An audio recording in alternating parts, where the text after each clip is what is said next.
કર્મની વિડંબનાની એક વાસ્તવિક કથા એટલે આ સમરાદિત્યનું ચરિત્ર છે. સંસારના વાસ્તવિક સ્વભાવને ઓળખવામાં આ કથા બહુ ઉપયોગી છે, બહુ ઉપકારી છે. જો ખરેખર ઘૂંટાય, જો ખરેખર આપણા ચિંતનમાં ઉતરે, જો ખરેખર આપણા મનોમંથનનો એ હિસ્સો બને તો એ આપણા અંતરને બદલ્યા વગર રહે નહીં. કોઈ જ પરિસ્થિતિ એવી નથી જેના ઉપર આપણો કોઈ અધિકાર હોય. માનીએ ગમે તે, વર્તીએ ગમે તે રીતે, પણ સચ્ચાઈ આ જ છે કે આપણે સહુ કઠપુતલી છીએ. બસ એથી વિશેષ કાંઈ નહીં. કર્મ સત્તા અને એના કાનૂન, એના કાયદા, એના પરિપાક એટલા બધા વિચિત્ર છે, આપણે કલ્પી ન શકીએ. આપણને વારંવાર આશ્ચર્ય થાય, આવું આમ થઈ શકે, આવું વિચારી શકાય. આપણે જે ન વિચાર્યું હોય કે જેની કલ્પના ન કરી હોય એ રીતે કર્મ સત્તા ફળ આપે. સગી જનેતાના હાથે દીકરાની હત્યા થાય ને એ પણ મુનિ અવસ્થા. શું કહેશું આ? શું કહેશું? આ કર્મ વિડંબના જ છે. કોનો વાંક કાઢીશું? શું વિચારીશું? કર્મ સત્તા જે પોતાનો હોય ને એના હાથે સજા અપાવે. આપણને ભરોસો હોય, આપણને વિશ્વાસ હોય કે બીજું કોઈ નહીં તો આ તો મારી પડખે રહેશે જ, અને ત્યાં જ કરામત જ આ છે કર્મ સત્તા. એની જ પાસે જેના ઉપર તમે ભરોસો કર્યો હોય ને એના હાથે જ તમને સજા અપાવી દે. તમને એમ લાગે બીજા કોઈ મારી સાથે નહીં હોય, મારી પડખે નહીં હોય, તો પણ આ મારી પડખે છે ને હું સુરક્ષિત થઈશ. અને જ્યાં સુરક્ષિતતા લાગે ત્યાં જ આપણું હિત સમાયેલું હોય, ત્યાં જ આપણા કર્મના વિપાક ભોગવવાનું લખાયેલું હોય. ઘણીવાર નથી જોતા એવી ઘટનાઓ સાંભળી જ. આમ ગાડીમાં જતા હોય બધા, લાંબી મુસાફરી હોય, એટલે એમ થાય પાછળ બેસેલા ને એમ થાય કે ચાલ ને હું આગળ જતો રહું, તું પાછળ આવી. એ આગળ જઈને બેસે, ઓલો પાછળ આવે, આમ કાંઈ ન લાગે. અને થોડી વાર થાય ને અકસ્માત થાય એટલે આગળ વાળો ગુજરી જાય, પાછળ વાળા બધા બચી ગયા. આપણા વિચાર્યા પ્રમાણે જ્યાં કશું જ બનતું નથી એનું નામ સંસાર. અને છતાંય આપણે વિચાર્યા કરીએ છીએ એનું નામ મોહ છે. આ મોહ ઉપર તો સંસાર ચાલે છે. મારા વિચાર્યા પ્રમાણે કાંઈ થવાનું નથી એ નક્કી છે, અને છતાંય હું વિચાર કર્યા જ કરું છું. આ જ મોહ છે, આ જ અજ્ઞાન છે, આ જ મૂઢતા છે, અને આને જ દૂર કરવાની છે. બીજું કાંઈ કરવાનું નથી. એમને હું એમ કહું કે તમે છોડીને અહીંયા આવી જાઓ, નહીં, કશું જ ફળવાનું નથી. માત્ર કશું છૂટી જાય એનાથી ફેર નથી પડવાનું. હું ઘર છોડી દઉં, પરિવાર છોડી દઉં, અહીંયા આવીને, પણ મારું આ અજ્ઞાન જો નહીં ટળે તો અહીંયા હું નવો સંસાર ઊભો કરી લઈશ. હું અહીંયા પણ એક સંસાર નવો પેદા કરી લઈશ અને એમાં હું અટવાઈ જઈશ. વિચાર જ છોડી દેવાનો છે કે હું વિચાર કરું ને એ પ્રમાણે થાય, એમાંથી જ બહાર નીકળે તો જ મારું કલ્યાણ થઈ શકે એમ છે. બીજો કોઈ વિકલ્પ જ નથી. મેં બધાને પોતાના માન્યા છે ને એમાંથી બહાર નીકળો. છોડવાનું શું છે? પદાર્થ નહીં, પદાર્થમાં રહેલું મમત્વ છોડવાનું. વ્યક્તિ નહીં, વ્યક્તિમાં રહેલું પોતાપણું એ છોડવાનું. વૈરાગ્ય શું છે? પદાર્થ છૂટે ત્યાગ છે. પદાર્થ કે વ્યક્તિ એ છૂટે એ ત્યાગ છે, પણ એના ઉપરનું મમત્વ, એના ઉપરનું પોતાપણું એ છૂટે એનું નામ વૈરાગ્ય છે. સંયોગ ન હોય તો માણસ ત્યાગ ન કરી શકે, પણ વૈરાગ્ય ન કેળવી શકે એવી તો કોઈ અવસ્થા છે જ. કેળવી જ શકાય. સંસારમાં રહીને પણ વૈરાગ્યપૂર્વક જીવી શકાય. વૈરાગ્યનો અર્થ એ નથી કે ખૂણાનો રૂમ લઈ અને ખૂણામાં ધોતિયું પહેરીને બેસી જવું. બધાની વચ્ચે હસતા રમતા રહીને પણ પોતાની જાતને સાચવીને ચાલવું, એનું નામ વૈરાગ્ય છે. બસ જાત જેનાથી સચવાય એ ભાવનું નામ વૈરાગ્ય છે. મારો આત્મા એ સચવાય, બસ એનું નામ જ વૈરાગ્ય છે. અને વૈરાગ્ય આવશે ને તો ત્યાગ તો સહેજે આવશે.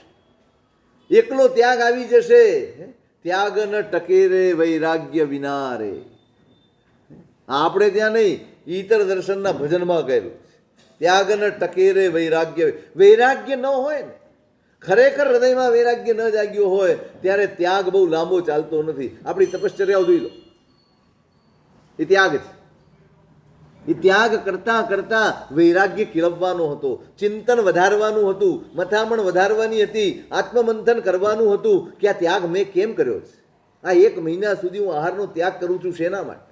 આ મથામણ માટે, મંથન માટે કે આમાંથી જ્યારે હું બહાર નીકળું ને ત્યારે અંદરની કેટલીય આ બધી આહાર સંજ્ઞા, મારી ભોજનની વાસનાઓ, મારી સંસારની પદાર્થોની વાસનાઓ એ તૂટી જવી જોઈએ. તપશ્ચર્યા એ મારા નબળા સંસ્કારો ઉપરનો પ્રહાર બનવું, એ સંસ્કારો નિર્મૂલ કરવાની સાધના બનવી જોઈએ તપશ્ચર્યા.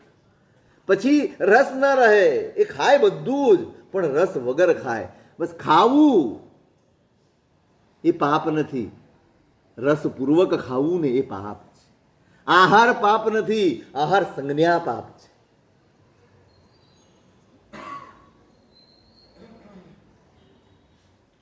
હું બધું જ છોડી શકું પણ પોતાપણું ન છોડી શકું, મારાપણું ન છોડી શકું તો મારો ત્યાગ એ ત્યાગ ન ઘટે, ત્યાગ ન બને. પોતાપણું છૂટી જાય ને પછી જે છૂટે એ ફરીવાર જીવનમાં પ્રવેશે નહીં. અહીં તો બધું પ્રવેશે. પરિવાર છૂટે તો અહીંયા નવો પરિવાર થાય, શિષ્યોનો, ભક્તોનો, બધો પદાર્થોનો, વ્યક્તિ, કેટલી મોટી જાહોજલાલી ઊભી થઈ જાય. કેમ એ ઊભી થાય એની સામે ના નથી, એ કાંઈ ખોટું નથી, પણ એમાં પણ જે રાગ થઈ જાય છે, એમાં પણ મારું તારું થઈ જાય છે, ત્યાં બ્રેક લાગવી જોઈએ, એ મટવું જોઈએ, એ નીકળવું જોઈએ.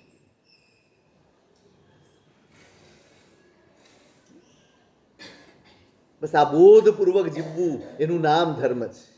બસ બોધપૂર્વક જીવો, એટલું જ. બોધ કેળવો.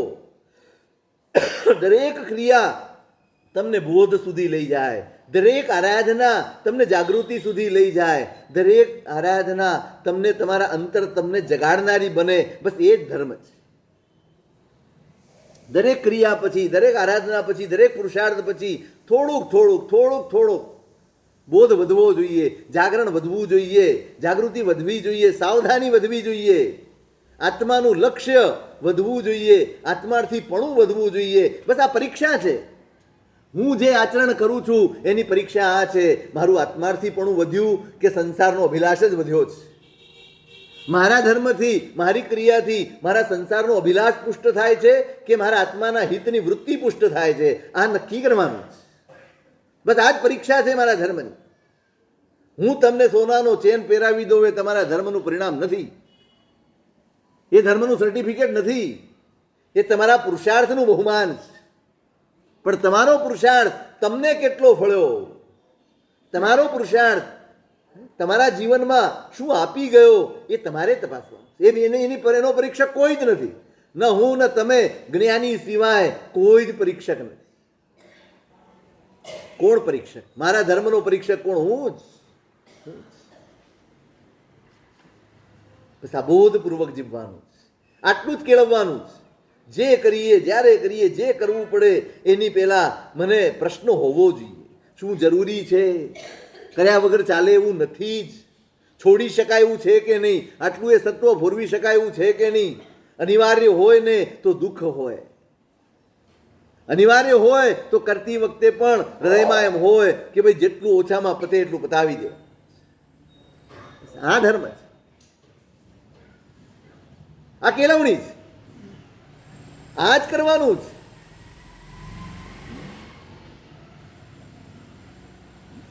ત્યારે કર્મનો પ્રભાવ ઘટે. મારો બોધ જાગે ત્યારે કર્મનો પ્રભાવ ઘટે.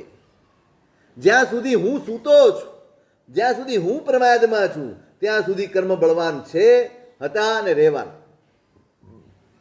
કર્મ ખસેડવા હોય, કર્મથી છૂટવું હોય, છૂટવું છે, હાથ પાડશો ના કેમ પાડ?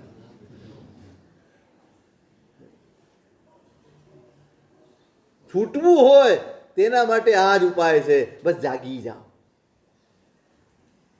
તમે સાવધાન થઈ જાઓ. એ ગમે ત્યારે ગમે તે સ્વરૂપે તમારી પડખે આવી શકે છે. આશ્ચર્ય નહીં કરતા, કોઈ બાબતે આશ્ચર્ય નહીં કરતા, આણે મારી સાથે આમ કેમ કર્યું. કોઈ પણ ગમે તે આ સગી માં છે, કોઈ કલ્પી શકે, કોઈ કલ્પી શકે, કોઈ વિચારી શકે કે આવું. અને એ દીક્ષા લીધા પછી જે તમારા રસ્તામાં ક્યાંય નથી આવતો, જે તમને ક્યાંય નડતો નથી, તમને ક્યાંય કનડતો નથી, કોઈ બાબતમાં વચ્ચે આવતો નથી, એના પ્રત્યે આવો દ્વેષ. સવાલ અનંત છે અને એનો જવાબ એક જ છે, આ સંસારનો સ્વભાવ છે. અનંત સવાલોનો એકમાત્ર જવાબ આ છે, આ સંસારનો સ્વભાવ છે. એમાં નથી આશ્ચર્ય કરવા જેવું, નથી દુઃખ લાવવા જેવું, નથી સારું લગાડવા જેવું, કશું જ નથી. અહીં હું સારું લગાડી લઉં એવું એ કાંઈ નથી, અહીં હું દુઃખ લગાડી લઉં એવું એ કાંઈ નથી. એ આપણું અજ્ઞાન છે કે મને અહીંયા અનુકૂળતા મળે છે ને હું રાજી થાઉં છું, પ્રતિકૂળતા મળે છે અને હું દુઃખી થાઉં છું. એ મારું અજ્ઞાન છે, એ મારો મોહ છે. બાકી સંસારમાં કાંઈ સુખ જેવું કે દુઃખ જેવું છે જ નહીં. સતત બદલાયા કરતી પરિસ્થિતિ, એનું નામ સંસાર છે. કहीं ધૂપ તો કहीं છાવ, સુખ દુઃખ દોનો રહેતે જિસમે જીવન હે જો. તમારું ગીત છે પિક્ચરનું, કहीं ધૂપ તો કहीं છાવ. બહુ જૂનું છે, તમને તો આવડવું જોઈએ ડોક્ટર સાહેબ. હા જો પ્રદીપજીનું છે. પ્રદીપજી મારા ગામના હતા. સોરી, એમના ગામનો હું છું, એમ ખોટો પ્રયોગ થઈ ગયો.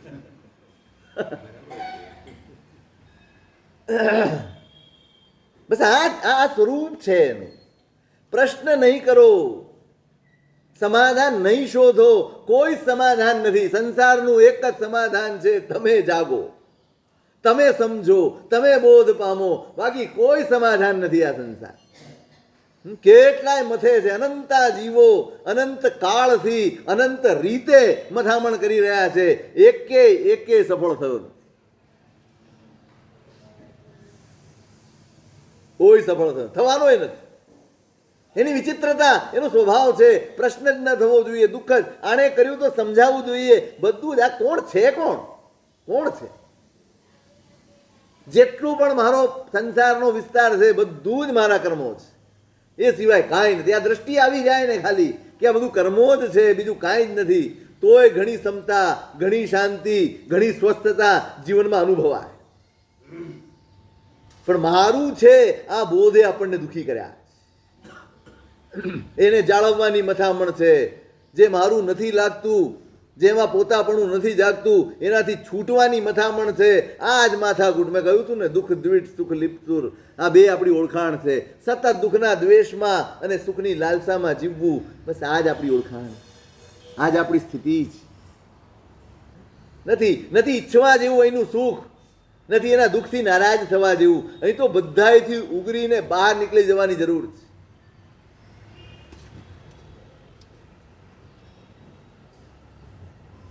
એ જ વિડંબનાની કથા, એ જ વિડંબનાને, એ વાસ્તવિકતાને આપણી આગળ ઉઘાડી દેતી આ કથા છે. સુશર્મ નામનું નગર છે આ જ જંબુદ્વીપમાં, ભરત ક્ષેત્રમાં. સુધનુ નામનો રાજા છે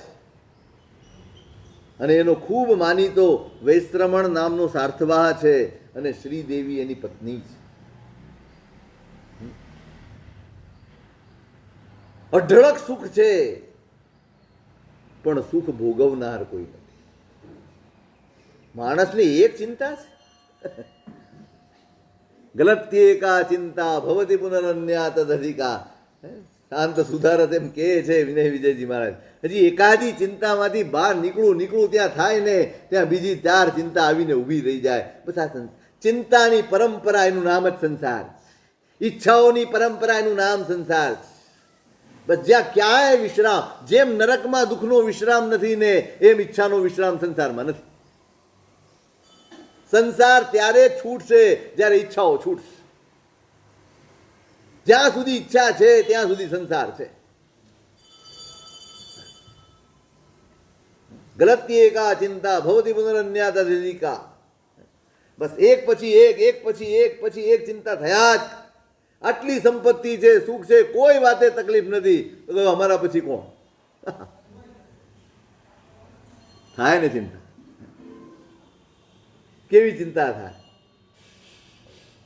ધનદેવ નામના યક્ષ છે, એની પૂજા કરે છે, એની આગળ સંકલ્પ કરે છે કે તમારા પ્રભાવથી જો અમારે ઘેર સંતતિ થાય તો તમારો મહા મહોત્સવ કરીશું. આપણે દેવોને પટાવીએ છીએ. જે કરશે આપણી ટેવ કદાચ આ પ્રભાવનાના લીધે જાગીએ છીએ, એવું હશે. આપણને જેમ પ્રભાવના મળે છે એમને પણ આપણે પ્રભાવના આપીએ છીએ. અમે આમ કરીશું, અમે તેમ કરીશું, ફલાણું કરીશું, ઢીકણું કરીશું. એ તો સુખે જીવે છે. આરાધના કરીશ, પ્રાર્થના કરીશ, અને પ્રાર્થના ફળી છે. શ્રીદેવી એમની પત્ની છે અને એમણે સર્વાંગ સંપૂર્ણ સફેદ, એકદમ ધોળો, સર્વ લક્ષણોથી યુક્ત એવા હાથીને પોતાના મુખમાં પ્રવેશ કરતો જોયો.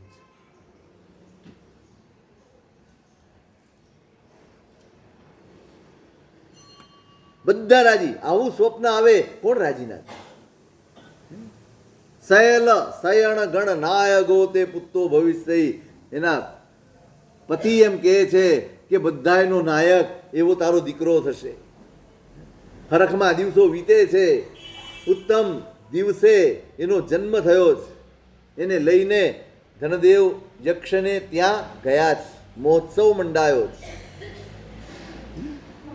અને મહિનો પૂરો થયો પછી ત્યાં પ્રતિજ્ઞા કરી હતી, મહોત્સવ કરીશું અને તમારા નામ ઉપરથી એનું નામ પાડીશું. એટલે આનું પણ ધન એવું નામ પાડ્યું છે, ધનકુમાર. અને આ બાજુ પેલો જાલિનીનો જીવ, પેલી માતાનો જીવ, એ નગરમાં નરકમાંથી નીકળી અને અનેક યોનિઓમાં ફરી ક્યાંક બાળ તપ કરીને આ જ નગરમાં પૂર્ણભદ્ર શ્રાસ્તમાં છે, અને એની ગોમતી પત્ની છે. એની કુંખમાં દીકરી પણ એ ઉત્પન્ન થઈ છે અને એનું નામ ધનશ્રી પડ્યું. કર્મ ભેગા કરી આપે. તમે ઈચ્છો ન ઈચ્છો, ન માગ્યું દોડતું આવે. આ કર્મનું કાનૂન છે. તમે ઈચ્છો નહીં, એ તમારી તરફ દોડતું આવે. ન માગ્યું દોડતું આવે. તમે ઈચ્છો નહીં ને તોય, તમે માગો નહીં તોય તમે રોજ પ્રાર્થના કરો કે આનાથી બચાવજે, પણ એ જ તમારી સામે આવીને ઉભો.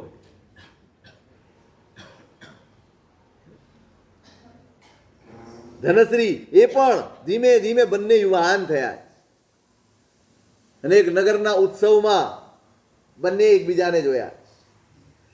ધનને તો પૂર્વભવથી મૈત્રી જ છે, એટલે એને તો પ્રેમ જ જાગે. પેલીના મનમાં દ્વેષ હોય, નજર બંનેની મળી જ. અહીં લખ્યું છે ધનકુમાર એને અભિલાષા પૂર્વકની નજરથી જુએ છે, આ મને મળે. અને સોમદેવ નામના પુરોહિત છે, એ જોઈ ગયા, સમજી ગયા. અને ધીમે ધીમે બંને પરિવાર વચ્ચે વાર્તાલાપ થયો છે અને બંનેના લગ્ન લેવાયા, ફરી ભેગા થઈ ગયા. સ્વરૂપ જુદું છે. ગઈકાલે મા અને દીકરો હતા, આજે પતિ અને પત્ની બની ગયા. આ જ વિચિત્રતા છે. કેવી વિચિત્રતા!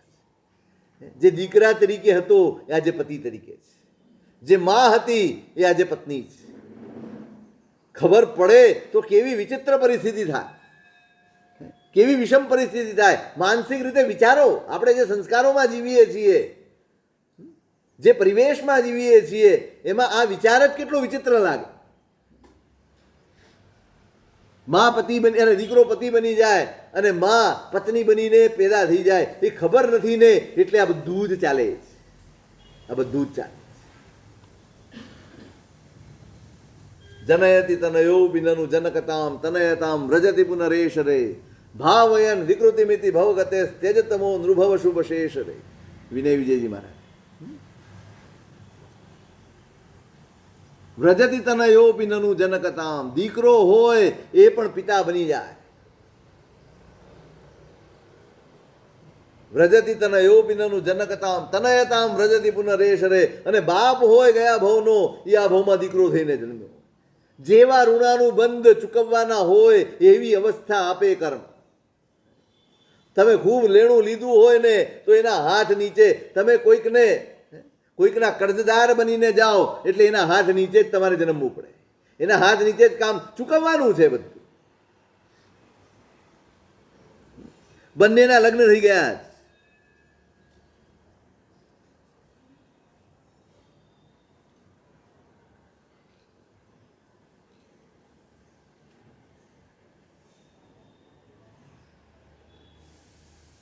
નંદક નામનો એક વ્યક્તિ છે જે આની સાથે મોટો થયો છે, ધનશ્રી સાથે. અને એનો અગ્નિ શર્મા તરીકેનો ભવ હતો ત્યારથી એનો મિત્ર તાપસ છે. એ અહીંયા ભેગો થયો છે. એનો મિત્ર છે, અભિન્ન મિત્ર છે એનો. ત્યાં સંગમક એવું નામ હતું અને અહીંયા નંદક એવું એનું નામ છે. આ બાજુ ધન અને ધનશ્રીનો સંસાર ચાલી રહ્યો છે. બહુ સુખ નહીં, એમ સાવ દુઃખ પણ નહીં, બધી જ રીતે આમ ચડ ઉતર વાળો સંસાર ચાલી રહ્યો છે. એમાં એક દિવસ ધનકુમારે જોયું, સમૃદ્ધિ દત્ત નામનો સાર્થવાહનો દીકરો છે, પોતે ધન કમાઈને આવ્યો છે અને એના આનંદમાં એ દીન અનાથ ગરીબ ગુરબા વગેરે લોકોને દાન આપી રહ્યો છે. એ દાન દેતા જોયો એટલે એના મનમાં એક આનંદની લહેર ઉઠી. કેટલું સરસ કામ કરે છે, કેટલો સરસ આ જીવ છે, કેવો ધન્ય છે આત્મા. પોતાની ઉપાર્જન કરેલી લક્ષ્મીનો આ રીતે સદુપયોગ કરે છે, જોઈને રાજી થાય. તમારે જે મેળવવું હોય એ જોઈને રાજી થજો. જ્યાં પણ જોવા મળે એ જોઈને ખૂબ રાજી થજો. તમારા જીવનમાં ઉત્તમ મેળવવાની અભિલાષા કરજો. જે ઈચ્છા કરશો ને મળશે. પણ જ્યાં જોવા મળે, જેની પણ પાસે જોવા મળે, ત્યાં તમારા હૃદયમાં એનો આનંદ હોવો જોઈએ. કેટલું સરસ, આ ધન્ય છે. પોતાની શક્તિથી, પોતાના ભુજબળથી અર્જિત કરેલી લક્ષ્મીને એ પરોપકારમાં, પણ વળી પાછું દુઃખ થયું. નંદક એનો મિત્ર થયો છે. એ પૂછે છે કેમ આમ ચહેરા ઉપર ઉદાસી આવી ગઈ છે. એ કહે છે કે જુઓ ને, આ કેટલું સરસ કામ કરે છે, હું તો કરી જ ન શકું ને આવું. કેમ ન કરી શકો? તમારા પિતા પાસે અનર્ગલ લક્ષ્મી, કેમ ન કરી શકો તમે? નહીં, પિતાની લક્ષ્મી મારી ઉપાર્જેલી તો એક દોકડો મારો ઉપાર્જન કરેલો નથી. હું કેવી રીતે એમાંથી દાન દક્ષિણા કરી શકું?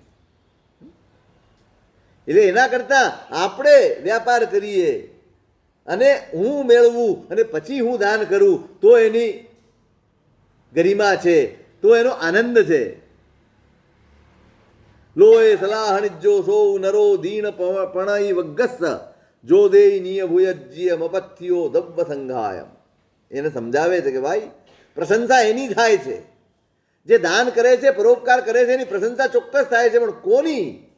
તો કે જેણે પોતાના બળથી લક્ષ્મી મેળવી હોય અને એ જ્યારે બીજાના પરોપકાર કરે અને પાછું કેવી રીતે અપથ્થિયો કોઈ માગવા આવે ને આપવું, માગ્યા વગર. વસી ખૂણે ખાતા મનુજ નજરે પુષ્કળ પડે, અને વેચી ખાતા પણ બહુ વિવેકી જન જડે. પરંતુ કંઈ રાખ્યા વગર સંચ્યું જગતને, સમર્પી સંતોષે વસવું વિરલાથી પ્રિય બને. બોટાદકર, કવિ બોટાદકર હતા. એણે વાદળને ઉદ્દેશીને કવિતા લખી છે. વસી ખૂણે ખાતા મનુજ નજરે પુષ્કળ જણે. એક ખૂણામાં બેસીને પોતાના ધનનો, સંપત્તિનો, પદાર્થોનો ભોગવટો કરનારા સંસારમાં અનેક જીવો. વસી ખૂણે ખાતા મનુજ પુષ્કળ નજરે પડે. અનેક જીવો નજરે પડે છે જે ખૂણામાં બેસીને માત્ર પોતાના જ વિચારમાં, પોતાના જ ભોગ વિલાસમાં પડ્યા હોય, બીજા કોઈનો વિચાર ન કરતા. અને વેચી ખાતા પણ બહુ વિવેકી જન જડે. અને વેચીને આપીને ખાનારા પણ ઘણા વિવેકી લોકો છે આ દુનિયામાં. એવા વિવેકી લોકો છે જે માત્ર ખૂણે બેસીને પોતે જ ભોગવે છે એવું નથી, પોતાને મળ્યું હોય તો એમાંથી બીજાનો પણ ભાગ રાખે. પરંતુ કંઈ રાખ્યા વગર સંચ્યું જગતને. પરંતુ પોતે ભેગું કર્યું હોય, પોતાના પુરુષાર્થનું હોય, અને એમાંનું એક કણ જેટલું એ પોતાની પાસે રાખ્યા વગર આખા જગતને સમર્પી દે, એવો તો વિરલ તારા જેવો કોઈક જ હોય. વાદળા શું કરે? પરંતુ કંઈ રાખ્યા વગર, કશું જ રાખ્યા વગર વાદળા વરસે ને ત્યારે આખા ઠળવાઈને વરસે, પછી કશું જ પોતાની પાસે ન રાખે. સમર્પી સંતોષે વસવું વિરલાથી પ્રિય બને. આવી રીતે બધું જ આપીને પણ સંતોષપૂર્વક જીવવું એ તો કોઈક વિરલ જણથી બને. આપજો, પણ તમને લાગવું જ જોઈએ, સામેથી લાગવું જોઈએ. કોઈ તમને કહે ને તમે આપો, સારી જ વસ્તુ છે, પણ ધીમે ધીમે આપણી કેટેગરી વધવી જોઈએ, આપણી દ્રષ્ટિ ખીલવી જોઈએ, ખુલવી જોઈએ. પેલો બોલે પેલા સમજાઈ જવું જોઈએ કે આને જરૂરિયાત છે અને હું પહોંચી ગયો હું. આ એમ કહે છે કે માગ્યા વગર પણ પોતાની ઉપાર્જન કરેલી હોય લક્ષ્મી, તો એ સલાહણી જો, એ પ્રશંસા પાત્ર છે. અને આ અહીંયા તો બધું જ મારા પિતાનું છે, મારું તો કાંઈ છે જ નહીં. એટલે કામ કર, મારા પિતાને, પિતા સુધી પહોંચ્યા.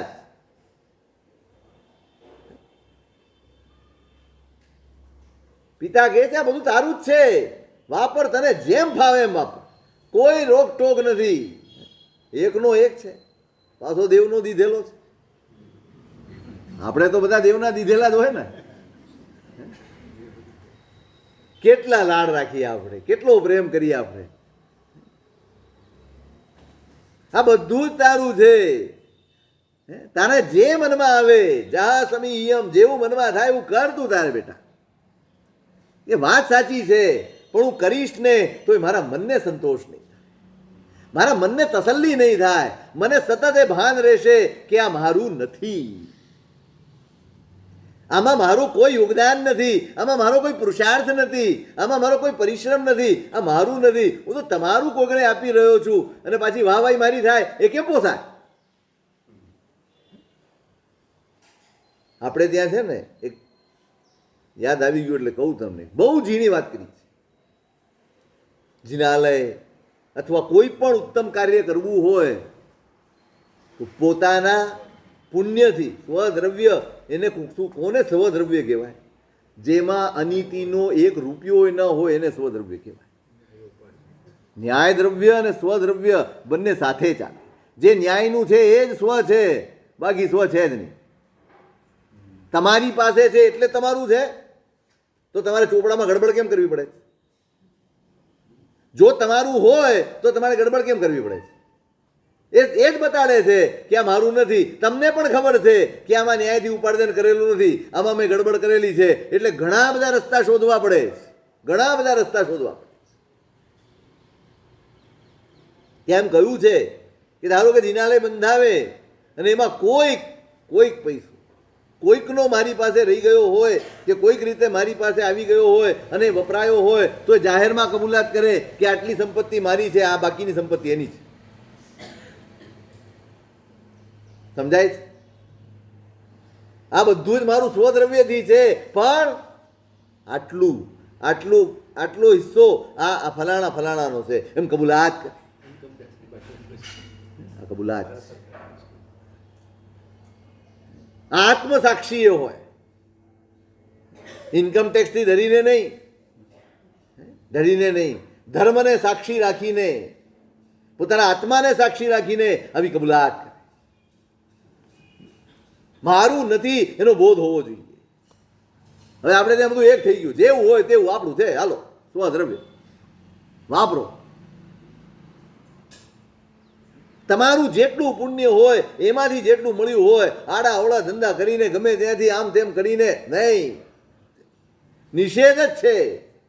પ્રક્ષાલનાધિ પંકસ્ય દુરાદ સ્પર્શનંબરમ. હરિભદ્ર સુરી મહારાજે કહ્યું છે, પહેલા તમે લક્ષ્મી ઉપાર્જન કરો, ગમે તેવા રસ્તે લક્ષ્મી ઉપાર્જન કરીને પહેલા તમે મેલા થાવ અને પછી એ લક્ષ્મીનો સદવ્યય કરીને ધર્મ કરો ને એમ વિચારો કે શુદ્ધ થાવ. પ્રક્ષાલનાધિ પંકસ્ય દુરાદ સ્પર્શનંબરમ. કાદવમાં પેલા હાથ નાખવો અને પછી નળ નીચે ધોવા જવું, એના કરતા હાથ જ ન નાખવો. બહુ સ્પષ્ટ સમજણ આપી છે હરિભદ્ર સુરી મહારાજ. પેલા તમે કાદવમાં હાથ નાખો, અને પાછું એવું નથી કે તમે એનું નામ લઈને સંઘનું, નવાણુંનું, ઉપધાનનું, દેરાસરનું નામ લઈને જેટલું કમાયો હોય બધું લગાડી દેવો છો, એનો એક હિસ્સો લગાડો. એવો ધર્મ કરવાનો કયો જ નથી. તમારા પૂરા નીતિ નિયમ પૂર્વક, આ તો આપણને વિશ્વાસ નથી. આપણે જેટલા બેઠા છીએ, ચાલો પ્રામાણિકપણે કોને એટલો ભરોસો છે કે નીતિપૂર્વક ચાલીએ તો આપણી સંપત્તિ વધે એમ છે? કેટલાને વિશ્વાસ છે? આપણો એક જ વિશ્વાસ છે, સાહેબ આજે નીતિ કરવા જઈએ તો જરાય પૈસો વધે નહીં. માન્યું છે ને?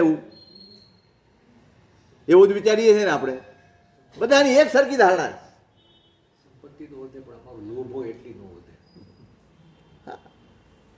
પણ તમે એકાદ વાર પ્રયોગ કરવો હોય તો કરી જુઓ. તમારામાં ધીરજ જોઈએ. એક વર્ષ માટે બધી અનીતિ છોડી દો, જે આવે એટલું જ લઈશું. પછી જે પુણ્ય વધે ને એ તમારા આશ્ચર્યની બહાર છે, તમારી કલ્પનાની બહાર છે. એમાં જીવો. મેં કહ્યું હતું તમને કદાચ અહીંયા, પેલા મુંબઈ વાળા ભાઈનો દાખલો, સીએ થયેલા, 1 જ કલાક કામ કરે. એ કહે છે કે સાહેબ 12 કલાક કામ કરતો હતો, એના કરતાં 1 કલાકમાં વધારે હું કમાઉં. બોલો શું વધ્યું? આવડત કે પુણ્ય? હા, સંસાર નસીબથી ચાલે છે. ત્યાં ફોકસ કરો. ફોકસ ક્યાં કરવાનું? ભાગ્ય ઉપર ફોકસ કરો ને. ભાગ્ય વધારો. આ બધું એમને વધશે. શું કરવા આટાપટા રમો છો? શું કરવા રાજનીતિ કરો છો? શું કરવા અનીતિ કરો છો? શું કરવા માયા પ્રપંચ કરો છો? એના રસ્તે આવશે. પુણ્યનો જ્યાં સુધી સથવારો હશે ત્યાં સુધી તમારી બધી જ ચાલબાજીઓ સાર્થક થઈ જશે, પણ એના પરિણામ બહુ ભયાનક.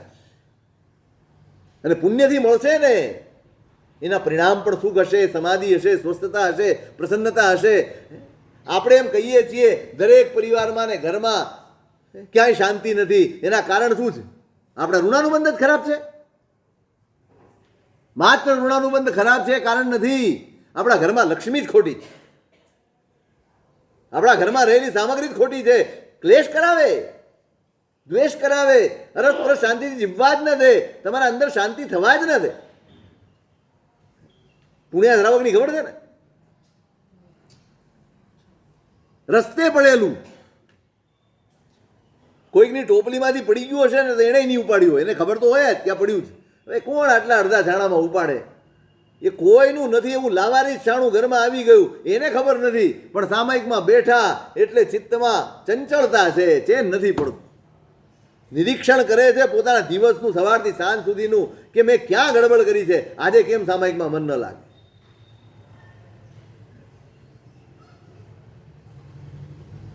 શોધતા જોઈ લીધું. આખા દિવસમાં એવું એક કૃત્ય થયું નથી, એક વિચાર એવો થયો નથી, એક કે વ્યવહાર કોઈની સાથે એવો થયો નથી કે જેનાથી મારી સામાયિકમાં અસ્થિરતા. પછી ઘરમાં તપાસ કરી છે, અહીંયા કઈ ગડબડ છે. એમના પત્નીને એમ થાય છે ના કાંઈ જ નથી આપણે ત્યાં. ના, યાદ કરો, કંઈક તો એવું બન્યું છે. કેટલી મથામણ પછી ખ્યાલ આવ્યો કે કદાચ આ હોઈ શકે. આવી તો કલ્પના ન હોય કે આ એક છાણું જ્યાંથી લીધું ને ત્યાં મૂક્યા. છાણું હો, એક છાણું એ ઘરમાં અનીતિનું ન જોયું. સોનામોર ચાલે, છાણું ન ચાલે. એ મુકાવ્યું, જેવું બહાર ગયું એવું ચિત્ત સામાયિકમાં ડૂબી ગયું, એકાકાર થઈ. એમને ભગવાન વખાણ કરે સમોસરણમાં, શ્રેણિકની નરક. ભગવાને એમ ન કીધું મારા પગનું પ્રક્ષાલ કરી લે તારી નરક તૂટી જશે, જા પુણ્યા પાસ. એની એક સામાયિકનું ફળ લઈ આવો, ખાલી એક. પુણ્યા શ્રાવકની એક સામાયિકના ફળથી શ્રેણિકનો નરક તૂટી જાય. આપણી સામાયિકથી આપણી નરક તૂટી જશે ને, ખાલી બીજા કોઈની નહીં, આપણી પોતાની. ખાલી આપણી દુર્ગતિ ટળી જશે ને, એટલો ભરોસો તો આવી જ ગયો હશે આટલા વર્ષમાં.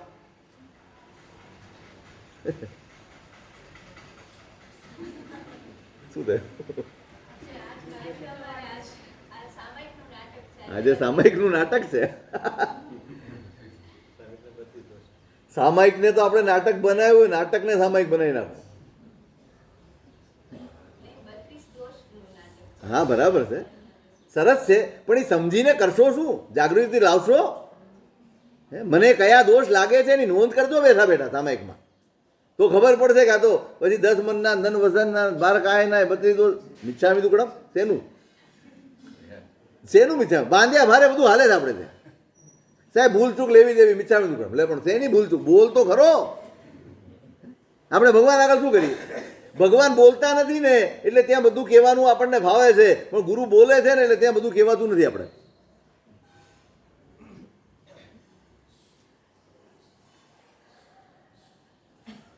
એક અનીતિનું નહીં જોઈએ, છાણું પણ નીકળી ગયું. એટલે કહું છું, આપણે ત્યાં અશાંતિ છે, ક્લેશ છે, તો એમાં માત્ર ઋણાનુબંધ કારણ નથી, માત્ર કર્મો કારણ નથી, આપણી અનીતિઓ પણ કારણ.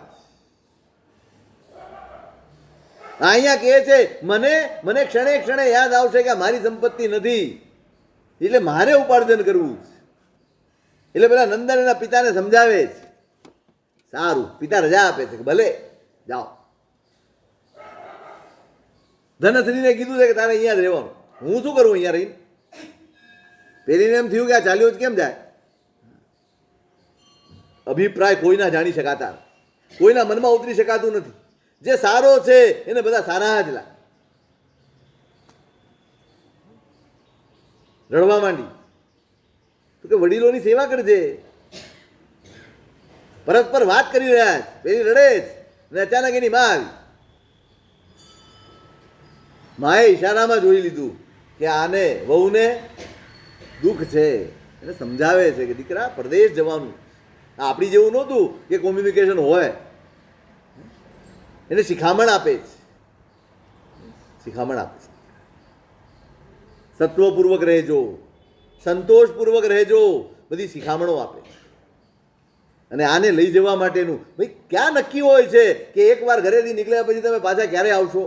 આપણે તારીખો નક્કી કરીએ. દરિયો ખેડવાનો જ. આ કઈ બસની મુસાફરી નથી, આ ગાડીની મુસાફરી નથી. ગમે ત્યારે પાછા આવશો, દરિયો ખેડવાનો જ.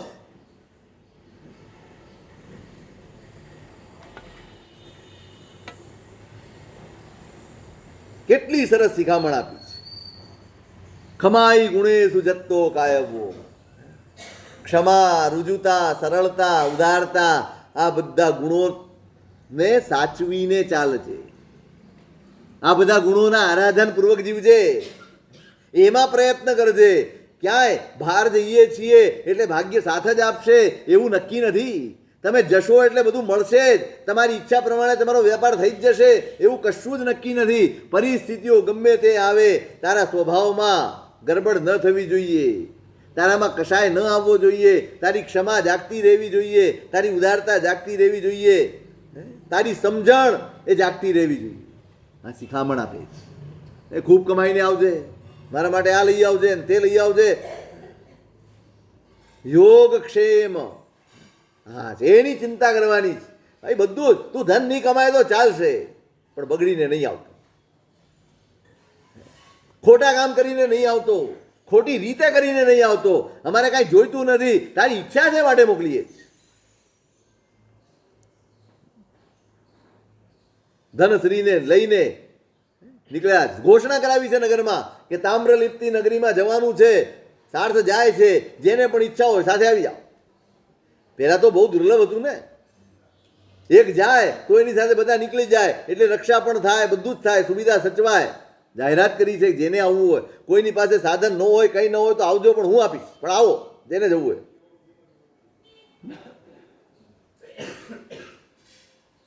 નીકળ્યા જ, અને સામે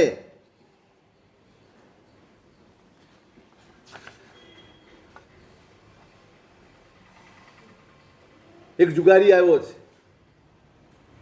ભાગતો ભાગતો આવ્યો છે. એની પાછળ કેટલાક લોકો પડેલા છે, ખોટા રસ્તે ચડી ગયેલો છે. પૂછે છે ભાઈ શું છે?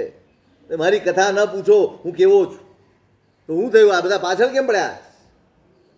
પેલા નંદકને કહે છે ભાઈ જાણી આવો કે શું થયું. ભાઈ હારીને આવ્યો છે, પૈસા આપવાના આવ્યા એટલે છૂટીને ભાગી ગયો છે, અમારે પૈસા જોઈએ. જેટલા એના થતા હતા, જે સોના મોરો થતી હતી, નંદકને કહી દીધું ભાઈ એને આપી દે ને આનું રક્ષણ. પેલા પૈસા આપે, એ લોકો જતા રહ્યા. આના હૈયામાં કોઈ પરિચય નથી મારો, હું સંકટમાં છું, આપત્તિમાં છું. એક માત્ર પરોપકારની બુદ્ધિથી આ માણસે મને સહાય કરી. તમારા હૃદયના ભાવનો પડઘો સામાના હૈયામાં પડે પડે ને પડે. સામાનું હૃદય બદલાય એના માટેની મહેનત ઓછી કરજો. તમારું હૈયું બદલાય સામા માટે, તમારા હૈયાના ભાવ બદલાય સામા માટે એની મહેનત કરજો. તમારા બદલાયેલા ભાવ સામાને બદલશે, બદલશે ને બદલશે. એક પરદેશનો દાખલો આવ્યો, તમને કદાચ ખબર હશે. એક બેંક છે, મોટી બેંક છે. મોટી બેંક હોય એટલે કેશિયરો પણ, કાઉન્ટર ઘણા હોય, કારણ કે અનેક લોકો રોજ પૈસા લેવા જતા આવતા હોય. હવે આટલા બધા કાઉન્ટરમાં એક કાઉન્ટર ઉપર ભીડ ઘણી હોય, આમ લાઈન લાગી હોય, બીજા કાઉન્ટર ખાલી પડ્યા હોય ને તોય કોઈ પૈસા લેવાનું જાય, બસ ત્યાંથી જ લેવાનું. રોજનો ક્રમ, જુએ હેરાન થાય, એટલે અમે બેઠા નવરા લઈ લો નહીં, ત્યાંથી જેને પૂછો ને ત્યાંથી. ઓલા મેનેજરને એમ થયું કે આ છે શું? એની જરા માણસ સમય બચાવવા માટે તો આ વ્યવસ્થા કરી હોય કે ભાઈ 10 જણા છે તો 10 પાસેથી લઈ લો, કામ જલ્દી પતે. આ લોકોને 2-2 કલાક લાઈનમાં ઊભા હોય છે અને કેમ નથી જતા? એટલે મેનેજરે પેલા કોઈક ભાઈને બોલાવ્યો એ લાઈનમાંથી, અરે 2 કલાકથી ઊભા છો, અહીંથી લઈ લો ને પૈસા. નહીં, અમે ત્યાંથી જ લઈ. કેમ પણ વાંધો શું છે ત્યાં લેવામાં? તો કે એ કાંઈ ખબર નથી, પણ અમે એની પાસે જઈએ છીએ અને એના હાથે પૈસા લઈએ. અમે આવીએ છીએ નક્કી કરીને, વીકેન્ડ, પરદેશનું વીકેન્ડ કેવું હોય, બધું જ ઉડાડી દેવાનું હોય, જેમ તેમ જીવવાનું હોય. એ કે અમે આવીએ છીએ કેટલા બધા પ્લાન કરીને, અહીંયા જઈશું, ક્લબમાં જઈશું, ફલાણે જઈશું, આમ કરીશું, તેમ કરીશું, કેટલા પ્લાન. એના હાથે પૈસા લઈએ છીએ ને બીજી જ ક્ષણે અમારા પરિણામ બદલાઈ જાય. અમને એમ થાય છે કે નહીં, કોકનો ઉપકાર કરીશું, કોકને દાન આપીશું, કોકને સહાય કરીશું, એવા વિચારો આવે છે. એટલે અમને એમ થાય છે કે અમારા અંદર રહેલી બધી આના હાથે પૈસા લેવાથી દૂર થાય છે, માટે અહીંથી જ લેવા. આ શું છે? આ કઈ મંત્ર તંત્ર જાણે છે? ચમત્કાર જાણે છે? પેલાને બોલાયો, પેલો ગભરાઈ ગયો. સ્વાભાવિક છે, ગભરાવો નહીં. ખાલી સવાલ પૂછવા કે આ આટલી બધી લાઈન તમે કરો છો શું? તમે કંઈક જાણો છો? શું કરો? ના, હું કાંઈ કરતો નથી સાહેબ. તો કે બસ એટલું જ કરું છું. આપણી ભાષામાં વાત કરું છું, ઇંગ્લિશમાં ત્યાં તો વાત. એ કે હું પૈસા જ્યારે જેને પણ આપું છું ને એક જ વાત વિચારું છું કે આનું ભલું થાય. મારા મોઢામાંથી સતત આ વાત નીકળ્યા જ કરે છે. જ્યારે પણ પૈસા હાથમાં આપું, બસ આનું ભલું થાય, આનું ભલું થાય, આનું ભલું નીકળ્યા જ કરે છે મારા મનમાંથી. હું બોલ્યા જ. અને એનો ચમત્કાર, આ એનો ચમત્કાર.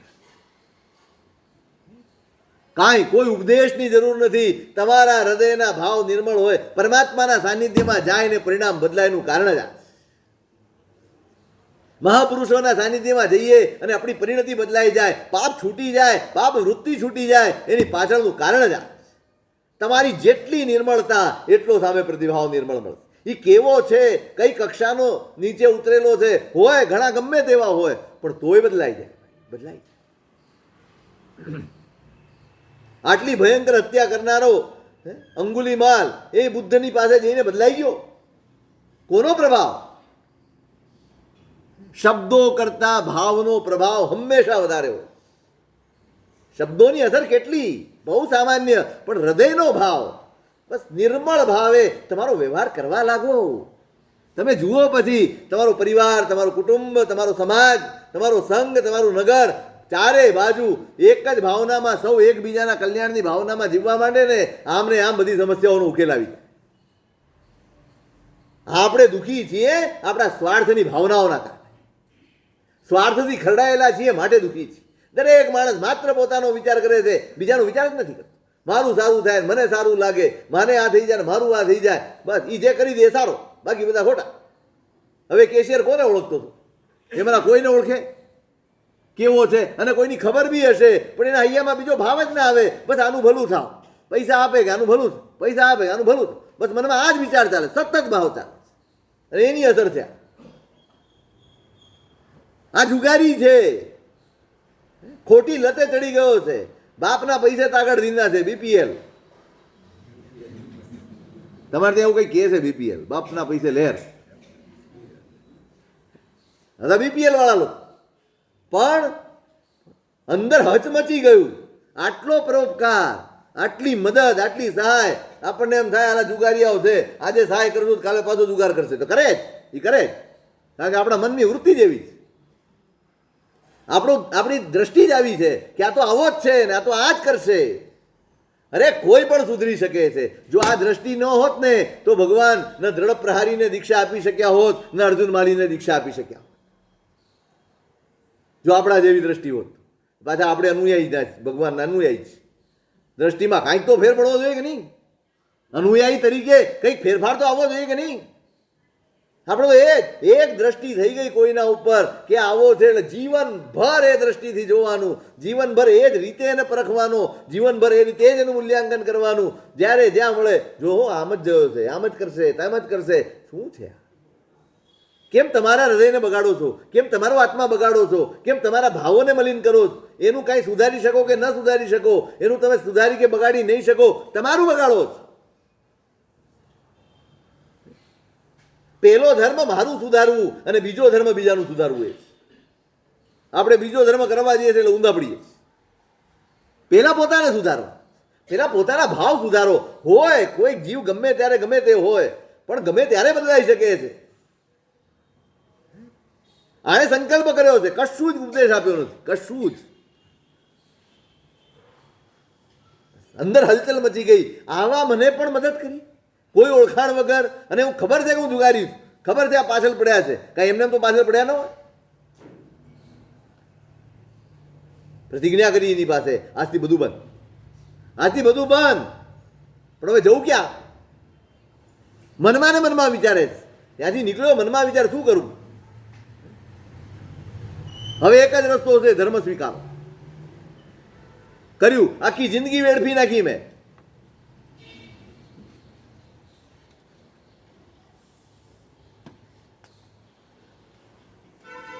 ભયવંતમ ઉભય લોય સુહાવહમ ધમ્મમ.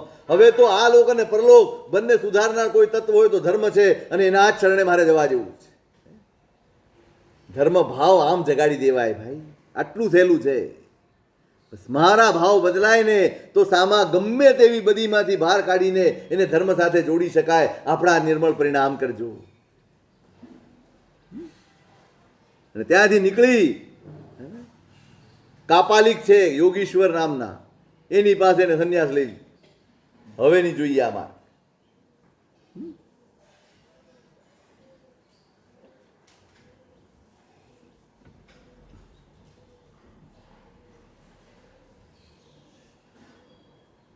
ત્યાં ઉતર્યા છે, ત્યાં વ્યાપાર બરોબર થયો નથી. સંપત્તિ ધારીથી એ પ્રમાણે મળી નહીં. હવે આમને આમ કેમ પાછા ફરવું? પેલા નંદકને અને ધનશ્રી એ બંનેને કહે છે કે આપણે આમને આમ ઘર નથી જો, નીકળ્યા છીએ તો કંઈક મેળવવું છે, એમને એમ નથી જો. પેલા કહે છે કે એમાં કંઈ વાંધો નથી, તમે જેમ કહો એમ, અમે તો તમારી સાથે છે, તમારા પડખે છીએ, તમે જે ઈચ્છો એમાં કંઈ અંતરાય કરવાનું કારણ નથી, જે ગમે તે કરો. ત્યાંથી બધું વાણ ભરી અને બીજે આ બાજુ ધનશ્રી છે ને એને પેલા નંદક સાથે પ્રેમથી મનમાં, એના મનમાં, પેલાના મનમાં કાંઈ છે કે એની તપાસ નથી કરવાની, એને એમ થઈ ગયું કે આ બરોબર. એક દિવસ કહે છે આને મારી નાખી, આને મારી નાખી એટલે પછી આ બધી સંપત્તિ આપણી થઈ જશે. જો મિત્ર એનો છે, અગ્નિ શર્માના વહુમાં આ મિત્ર એ કહે છે કે નહીં, અરે આ કેવો વિચાર, સ્વામી છે આપણા, માલિક છે આપણા, આવો તો સ્વપ્નમાં વિચાર ન કરાય ભાઈ. આવું કેવી રીતે વિચારી શકાય કે આને મારી નાખી? આપણું આટલું ધ્યાન રાખે છે, આપણી સાથે આટલા પ્રેમથી વર્તે છે, તકલીફ શું છે? વિચારતા જ નહીં, સ્વપ્નમાં નહીં વિચારતા. પેલીને એમ થયું આ કંઈ સહાય કરશે, મારે જ કોઈ ઉપાય કરવો પડશે. અને એમાં એને નાગદત્તા નામની કોઈ પરિવ્રાજિકા મળી ગઈ છે અને એની પાસે એને કાર્મણ યોગ શીખી લીધો છે. કામણ ટુમણ આપણી ભાષામાં પ્રયોગ શીખી લીધો છે. અહીંયા આ બાજુ નીકળ્યા વાહન લઈને બધા, ઉત્તમ દિવસ જોઈને નીકળ્યા છે. અને નીકળતા પહેલા પણ દીન અનાથ વગેરે લોકોને સંપત્તિ આપે, આશીર્વાદ લઈને નીકળવાના. તમે નીકળો ત્યારે દરેકના મનમાં પ્રસન્નતા હોવી જોઈએ. આ જ મંગલ છે, સૌથી મોટું મંગલ જ આ છે કે તમે જ્યાં પણ જતા હો ત્યારે સૌ તમારી પાછળ પ્રસન્ન હોય, દુઃખી ન હોય, બધા જ આનંદમાં હોય. એટલે આજુબાજુમાં રહેતા જે સામાન્ય જીવો છે ને એને પણ તમે થોડીક સહાય કરો, મદદ કરો ને એટલે તમને આશીર્વાદ બને અને તમારું પ્રયાણ નિર્વિઘ્ન બને. તમને ક્યાંય તકલીફ આવતી હોય તો ત્યાં એ બધા આશીર્વાદો તમને આડા ઊભા રહી જાય, તમારું રક્ષણ કરે. અને વાહન લઈને ચાલી નીકળ્યા છે. અને એક દિવસ પેલીએ ધનકુમાર ઉપર પ્રયોગ, કારમણનો પ્રયોગ કર્યો અને ધીમે ધીમે ધીમે એની અસર થવા માંડી. એનું શરીર રોગથી ઘેરાઈ ગયું છે, ખબર નથી પડતી કે શું થઈ રહ્યું છે, ચેન નથી પડતી. આમ ઉપાય કરે છે, ઉપચાર કરે છે, પણ કાંઈ મેળ પડતો નથી. પોતે વિચાર કરે છે આ કઈ જાતના પાપનો ઉદય આવ્યો છે, આ કયા કર્મનો ઉદય આવ્યો છે. આવા ટાઈમે કાંઈ તકલીફ નથી, યુવાન છું, આ છું, પછી વિચાર કરે છે કે પાપને કયા ઉંમર હોય છે, પાપ ક્યાં ઉંમર જુએ છે, પાપ ક્યાં અવસ્થા જુએ છે, પાપ ક્યાં પરિસ્થિતિ જુએ છે, કશું જ જોતો નથી. એ તો ગમે ત્યારે ઉદયમાં આવી જાય અને જીવને હેરાન કરે. આ બધા હેરાન થશે બિચારા, મારી તબિયતને લઈને આ બધા હેરાન થશે. અને પોતાને એક નબળો વિચાર આવી ગયો, આવી પરિસ્થિતિમાં જીવવું એના કરતાં મારે આપઘાત જ કરી લેવો સારો. બધા જ મારા લીધે હેરાન થાય, એ કેમ પોસાય? આવો વિચાર કરે છે. પણ વળી પાછો માણસ શરીરથી હારે, મનથી હારે ત્યારે ક્યારેક એવી સ્થિતિ આવી જાય કે માણસને મરવાનો વિચાર આવી જાય કે નહીં બસ હવે આ સહન નથી થતું અને મારા લીધે બીજા દુઃખી થાય, એ તો કેમે પોસાય એમ નથી. કોઈ મારા લીધે કેમ દુઃખી થાય?